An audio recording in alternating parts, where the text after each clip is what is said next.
Hello and welcome to another episode of Trending Chats. Today we're joined by Stephen King, Commissioner at Productivity Commission of Australia. Stephen will be sharing valuable insights into the government's AI initiatives and how businesses can leverage these opportunities to boost productivity. Let's dive in. Over to you, Stephen. Thanks, Molly. Okay, three things that you should be expecting to occur in the next year in the AI space. First one is expect AI to become more and more embedded in service industries.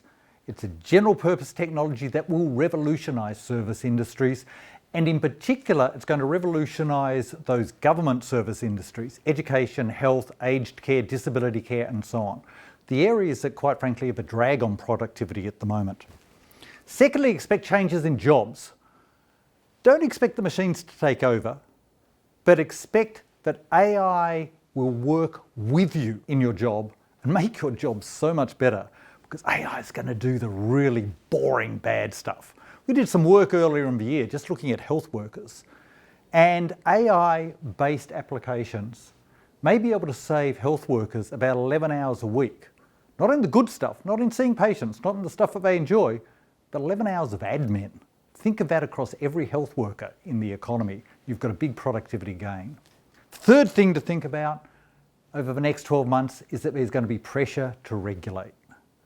AI, artificial intelligence, terrible name. I wish they'd thought of something else, perhaps predictive statistics. If they'd done that, no one would be worried about the statisticians are taking our jobs. No, everybody's worried about the robots are coming and we're going to all be redundant. Unfortunately, that fear, almost completely misplaced, but that is leading to regulation around the world. We've seen it with the Digital AI Act in the EU. You'll see similar pressures here.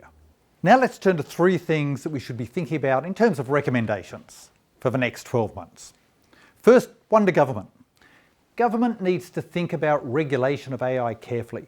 Don't start writing new rules. Think about what's the problem and is it addressed by existing rules and regulations. Get regulators to work with business to modify existing ways of doing things, because most of the time you'll find the so-called AI harms are just new wine in old bottles. We already have laws to deal with them. So let's not jump ahead of the cart and get run over.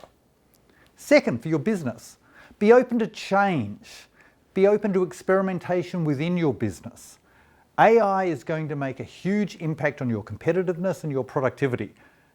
And if you're not working out how to do it better, your competitors probably are, and that's not a good place to be.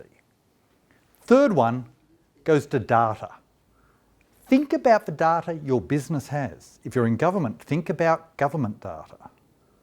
Data is the feedstock for AI, sometimes called the new oil. It's so much better than oil. It's what we call in economics a non-rivalrous good. We can all be using the same data set to create value at the same time. Something you can't do with a barrel of oil. But we think very little about that data. We don't think about our data within organisations. We don't think about data between organisations. How should you be dealing with your data, the data that you gather in your everyday business activities, to create more value for your business? Thanks for tuning in. Stay curious, stay informed, and see you on the next episode of Trending Chats.